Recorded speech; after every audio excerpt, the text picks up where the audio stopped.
दुनिया का महान सेल्समैन। लेखक आग मेंडेनो। तीसरा अध्याय।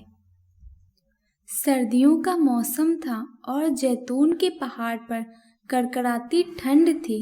जेशमल से किंद्रोन घाटी के संकरे रास्ते से होते हुए मंदिर से धुएं और जलते गोश्त की महक आ रही थी, जिसमें पहाड़ के पिस्ता पेड़ों की तारपीन जैसी दुर्गंध शामिल थी।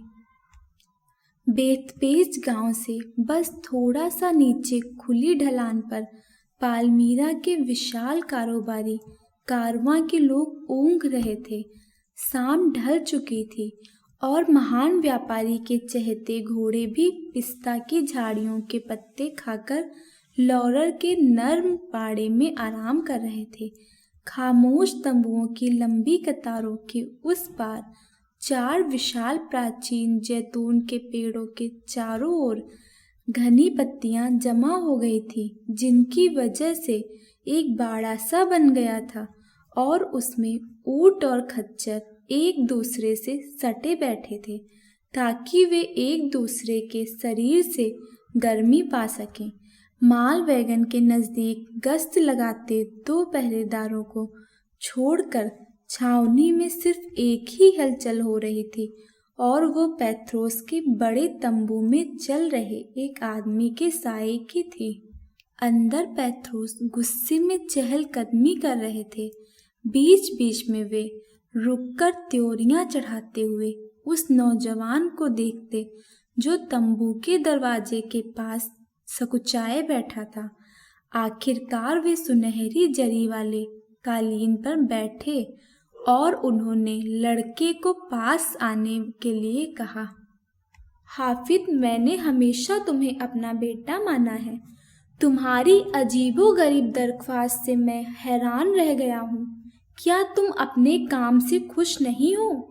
लड़के की आंखें कालीन पर टिकी थी। नहीं मालिक, हमारा कारवां बढ़ रहा है और हो सकता है बढ़ते हुए जानवरों की देखभाल करना तुम्हारे लिए मुश्किल हो रहा हो। नहीं मालिक, तो मेहरबानी करके अपनी दरख्वास्त को दोहराओ और यह भी बताओ कि तुम्हारी इस अजीबोगरीब दरख्वास्त की वजह क्या है। मैं सिर्फ आपका ऊँट वाला नहीं रहना चाहता, मैं भी आपका सामान बेचने वाला बनना चाहता हूँ। मैं भी हदाद, साइमन, सालेब और दूसरों की तरह आपके वैगन से खच्चरों पर माल लाद कर बेचना चाहता हूँ और उनकी तरह आपके लिए और अपने लिए सोना लेकर लौटना चाहता हूँ। मैं अपनी कमतर जिंदगी को सुधारना चाहता हूँ। एक ऊँट वाले की औकात ही क्या होती है, लेकिन आपका सेल्समैन बनकर मैं दौलत और कामयाबी हासिल कर सकता हूँ। तुम यह सब कैसे जानते हो? मैंने आपको अक्सर यह कहते हुए सुना है कि सेल्समैन के अलावा ऐसा कोई भी दूसरा पेशा या कारोबार नहीं है जो इंसान को गरीबी से उबार कर धन दौलत दिलाए। पेत्रोस सहमति में सर हिलाने वाले थे, लेकिन कुछ सोचकर रुक गए और लड़के से सवाल करने लगे। क्या तुम्हें यकीन है कि तुम भी हदाद और दूसरों की तरह माल बेच सकते हो? हाफिज ने बूढ़े आदमी की आंखों में आंखें डालते हुए कहा। मैंने कई बार सालेब को आपसे शिकायत करते हुए सुना कि माल कम बेचने में उसे किन दुश्वारियों का सामना करना पड़ा, और मैंने कई बार आपको उसे याद दिलाते हुए सुना कि अगर कोई बेचने के सिद्धांतों और नियमों को अमल में लाता है तो वह बहुत कम वक्त में अपना सारा माल बेच सकता है।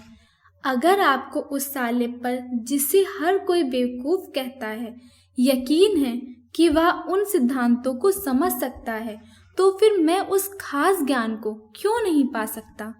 अगर तुम उन सिद्धांतों पर महारत हासिल कर लो तो तुम्हारी जिंदगी का लक्ष्य क्या होगा? हाफिज हिचकिचाया और फिर उसने कहा, पूरे मुल्क में लोग आपके बारे में कहते हैं कि आप एक महान सेल्समैन हैं।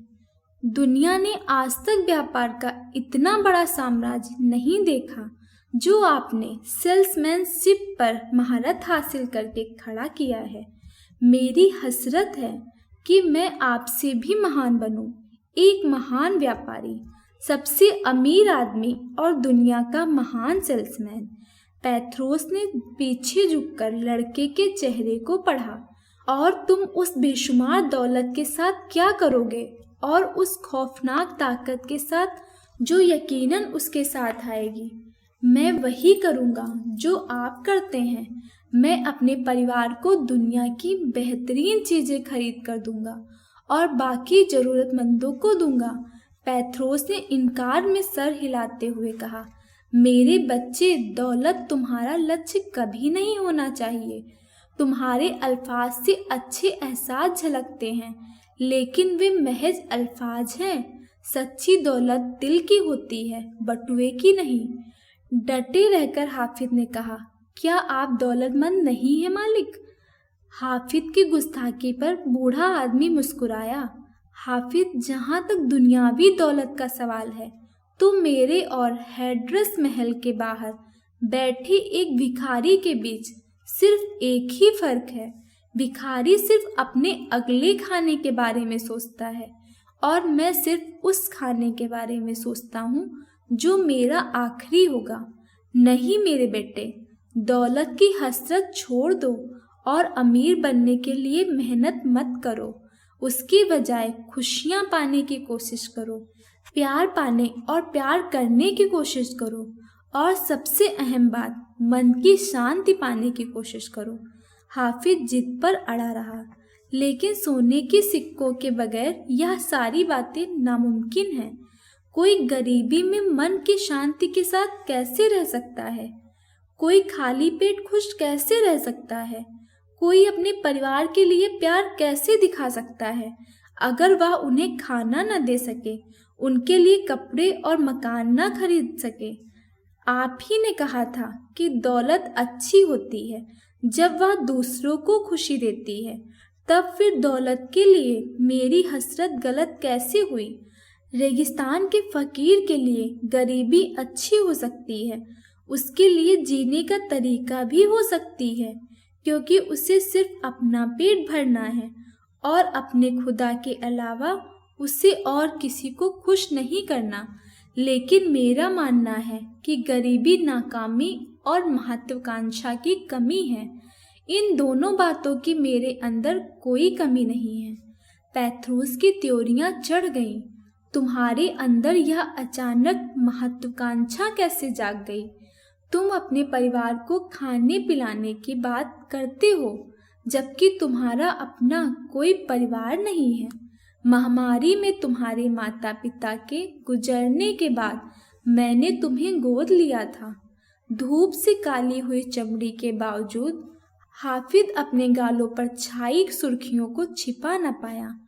यहाँ आने से पहले जब हम हेब्रोन में रुके थे तो मैं कालनेह की बेटी से मिला था। वो अच्छा, तो असली बात यह है, प्यार ना कि ऊंचे आदर्शों ने मेरे ऊंट वाले लड़के को दुनिया से लड़ने के लिए बहादुर सैनिक में बदल दिया है। कालनेह एक रईस आदमी है, उसकी बेटी और ऊंट वाला लड़का कभी नहीं, लेकिन उसकी बेटी और एक अमीर नौजवान खूबसूरत व्यापारी। हाँ, यह कोई बात हुई तो ठीक है मेरे नौजवान सैनिक। एक सेल्समैन का कैरियर शुरू करने में मैं तुम्हारी मदद करूँगा। लड़का अपने घुटनों पर बैठ गया और उसने पेत्रोस का चोंगा पकड़ लिया। मालिक, मैं किन अल्फाजों में आपका शुक्रिया अदा करूं? पेत्रोस ने खुद को हाफिज की पकड़ से छुड़ाया और पीछे हट गए। फिलहाल तो मैं तुम्हें सलाह दूंगा कि अपना शुक्रिया अपने पास रखो। मैं तुम्हें जो भी मदद दूंगा वो रेत के कतरे की तरह होगा, जिसकी तुलना में तुम्हें खुद के लिए पहाड़ हटाने होंगे। हाफिज की खुशी गायब हो गई। उसने पूछा, क्या आप मुझे सिद्धांत और नियम नहीं सिखाएंगे जो मुझे एक महान सेल्समैन में बदल देंगे? बिल्कुल नहीं। तुम्हें लाड प्यार देकर मैं पहले ही तुम्हारा लड़प्पन बेकार कर चुका हूँ। मेरी पीठ पीछे लोग कहते हैं कि मैंने अपने गोद लिए बेटे को एक ऊँट वाला बनाकर रख दिया है, लेकिन मुझे यकीन था कि अगर अंदर सही आग जल रही हो तो एक ना एक दिन वो बाहर दिखाई देगी, और जब दिखेगी तब तुम्हारी तकलीफों ने तुम्हें एक मर्द बना दिया होगा। आज तुम्हारी ख्वाहिश ने मुझे खुश कर दिया है, क्योंकि मैं तुम्हारी आंखों में महत्वाकांक्षा की आग देख रहा हूँ और तुम्हारा चेहरा हसरत की जलन से चमक रहा है। यह अच्छी बात है और मेरा फैसला सही साबित हुआ, लेकिन अभी भी तुम्हें यह साबित करना है कि तुमने यह बातें सिर्फ हवा में नहीं कही हैं। हाफिज खामोश था और बूढ़े आदमी ने बोलना जारी रखा। सबसे पहले तुम्हें मुझे यह साबित करना होगा, ना सिर्फ मेरे लिए बल्कि खुद के लिए भी, कि तुम एक सेल्समैन की जिंदगी को झेल सकोगे, क्योंकि तुमने आसान रास्ता नहीं चुना है। यह सच है कि तुमने मुझे यह कहते हुए सुना है कि अगर कोई कामयाब होता है तो उसे बदले में बहुत कुछ मिलता है, लेकिन वो इनाम इतना महान इसलिए होता है क्योंकि बहुत कम लोग ही कामयाब हो पाते हैं। बहुत से लोग निराश होकर नाकाम हो जाते हैं, यह महसूस किए बगैर कि बेशुमार दौलत हासिल करने के लिए उनके पास वो सारे रास्ते पहले से ही मौजूद हैं। कई लोग अपने रास्ते में आने वाली रुकावटों का सामना डर और शक से करते हैं और उन्हें वे अपना दुश्मन समझते हैं, जबकि हकीकत में यह रुकावटें उनके दोस्त और मददगार होते हैं। कामयाबी के लिए रुकावटों का होना जरूरी है, क्योंकि बेचने में जैसा कि दूसरे अहम पेशों में भी होता है, जीत तभी मिलती है जब इंसान बहुत संघर्ष और अनगिनत नाकामियों का सामना कर चुका होता है। लेकिन हर संघर्ष, हर नाकामी तुम्हारे हुनर और ताकत को पैना बनाते हैं, तुम्हारी हिम्मत और सहनशक्ति को, तुम्हारी काबिलियत और तुम्हारे आत्मविश्वास को, और इसलिए हर रुकावट तुम्हारा दोस्त होता है जो तुम्हें बेहतर बनने पर मजबूर करता है या हार मानने पर। हर झिड़की आगे बढ़ने का एक मौका है। अगर तुम उनसे मुंह मोड़ लो, उनसे बचोगे तो अपना भविष्य फेंक दोगे। नौजवान ने सहमति में सर हिलाया और कुछ कहना चाहा, लेकिन बूढ़े आदमी ने अपना हाथ उठाया और कहना जारी रखा, एक बात और, तुमने दुनिया के सबसे तन्हा पेशे को चुना है। यहाँ तक कि घिनौना टैक्स कलेक्टर भी शाम ढलने पर अपने घर लौट आता है। यूनान के दलाल भी अपने बैरक में लौट आते हैं, जिन्हें वे अपना घर मानते हैं। लेकिन तुम अपने परिजनों से बहुत दूर जाओगे और कई कई दिन सूरज को ढलते देखोगे। शाम ढलने पर जब तुम किसी अनजान मकान के आगे से गुजरोगे और उस परिवार के लोगों को एक साथ खाना खाते देखोगे, तो तुम्हें अंदाजा नहीं है कि तुम्हारे दिल पर अकेलेपन की कितनी टीस लगेगी। अकेलेपन के यही वो दौर होंगे जब तुम्हारा सामना लालच से होगा। पैथ्रोस बोलते रहे, उन लालचों का सामना तुम किस तरह करोगे, वही तुम्हारी पेशेवर जिंदगी पर असर डालेगा। जब तुम सड़क पर सिर्फ अपने जानवर के साथ होगे, तब वो एहसास बड़ा अजीब और अक्सर डराने वाला होता है। अक्सर कुछ देर के लिए अपने दृष्टिकोण और मान्यताओं को भूल जाओगे और एक बच्चे की तरह बन जाओगे। अपने परिवार की हिफाजत और प्यार में लौट जाने को तरसोगे। बदले में जो कुछ भी मिलता है, उसने हजारों लोगों की पेशेवर जिंदगी को खत्म करके रख दिया, उनकी भी जिन्हें बेचने की कला में महारत हासिल थी। इसके अलावा जब तुम्हारे माल की बिक्री नहीं होगी, तब तुम्हें ढाढ़स बांधने वाला कोई ना होगा, सिवाय उनके जो तुमसे तुम्हारा पैसा छीनना चाहते हैं। मैं सावधान रहूंगा और आपकी चेतावनी को ध्यान में रखूंगा। तब फिर शुरू करते हैं। फिलहाल तुम्हें और कोई सलाह नहीं दी जाएगी। तुम अभी एक कच्ची अंजीर की तरह हो, जब तक अंजीर पक नहीं जाता उसे अंजीर नहीं कहते, और जब तक तुम्हें ज्ञान और अनुभव नहीं मिलता तब तक तुम्हें सेल्समैन नहीं कहा जा सकता।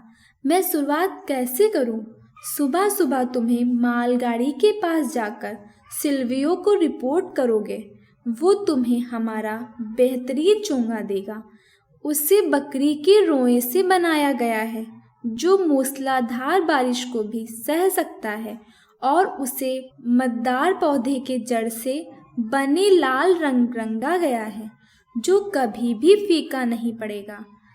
उसके दामन के नज़दीक अंदर की ओर तुम एक छोटा सितारा सिला हुआ पाओगे। वह तोला की निशानी है जिसके कारीगर दुनिया के बेहतरीन चोंगे बनाते हैं। सितारे के आगे मेरा निशान है। चौकोर खाने में एक गोल दायरा। पूरे मुल्क में इन दोनों निशानों की इज्जत की जाती है, और हमने ऐसे हजारों चोंगे बेचे हैं। मैंने बरसों यहूदियों के साथ सौदा किया है, और इस तरह के चोंगे का सिर्फ एक ही नाम है, उसे अबेयाह कहते हैं। चोंगा और खच्चर लेकर सुबह सुबह बेतलहम की ओर निकल पड़ो। हमारे यहाँ पहुँचने से पहले हम उसी गांव से होकर गुजरे थे। हमारे सेल्समैन वहाँ कभी नहीं जाते। उनका कहना है कि वहाँ जाना वक्त की बर्बादी है क्योंकि वहाँ के लोग बेहद गरीब हैं।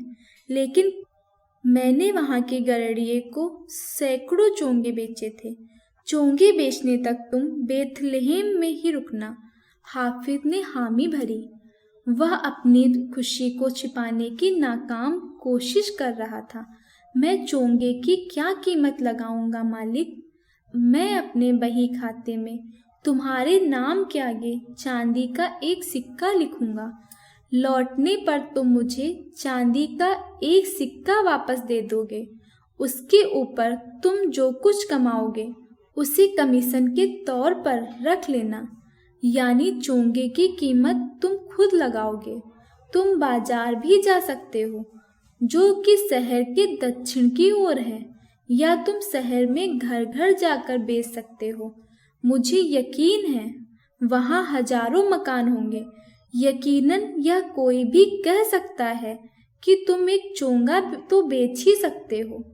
क्या तुम यह मानते हो? हाफिज ने फिर से हामी भरी। उसने कल के बारे में सोचना शुरू कर दिया था।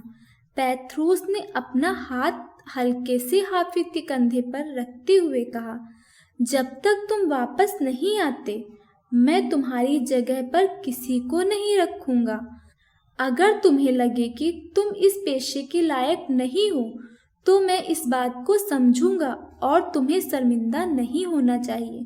कोशिश करने और नाकाम होने में शर्मिंदा नहीं होना चाहिए, क्योंकि वही इंसान कभी नाकाम नहीं होता जिसने कभी कोशिश ना की हो।